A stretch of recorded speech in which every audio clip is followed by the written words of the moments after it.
Hi hello नमस्कार. पूनम जाधव किचनमध्ये तुमचं स्वागत आहे. आज आपण बनवणार आहोत खाऱ्या शंकरपाळ्या. त्याच्यासाठी मी दोन वाटी मैदा घेतला आहे.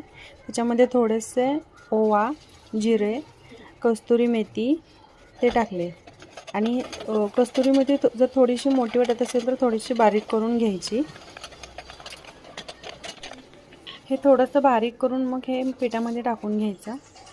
ह्याच्यामध्ये चवीनुसार मीठ ॲड करून घ्यायचं आणि जास्त कडक व्हायला नको म्हणून 1 ते 1.5 स्पून आपलं जे ऑइल असतं ते तेल त्याच्यामध्ये गरम करून मिक्स करून घ्यायचं आणि ते सगळ्या पिठाला लागेल असं मिक्स करून घ्यायचं ते. आणि त्याच्यामध्ये मग ते सगळं मिक्स झाल्यानंतर ना मग हळूहळू थोडंसं पाणी मिक्स करत करत ते कणिक मळून घ्यायची पूर्ण. जास्त कणिक ही पातळ पण नाही व्हायला पाहिजे आणि जास्त घट्ट पण नाही व्हायला पाहिजे, त्यामुळे व्यवस्थित मळून घ्यायचं. ते मळून झाल्यानंतर ना 1-2 तास झाकून ठेवले तरी सुद्धा ती कणिक चांगली होते. त्याच्यानंतर झाकून ठेवायचं आणि त्याच्यानंतर ना थोड्या वेळानंतर ना त्याचा गोळा जसं आपण चपातीला बनवतो तसं बनवून घ्यायचं.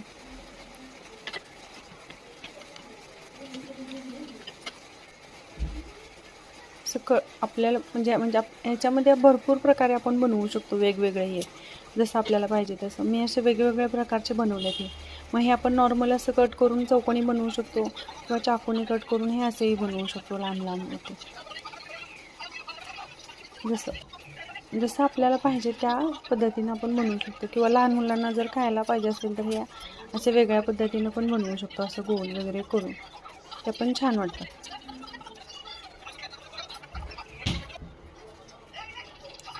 किंवा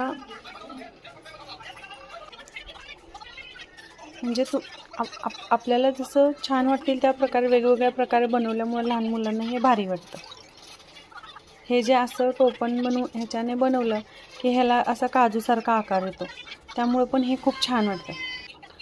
असे वेगवेगळ्या पद्धतीनं आपण हे बनवू शकतो असं, किंवा त्याला आकार वेगवेगळे देता येत असतात. आणि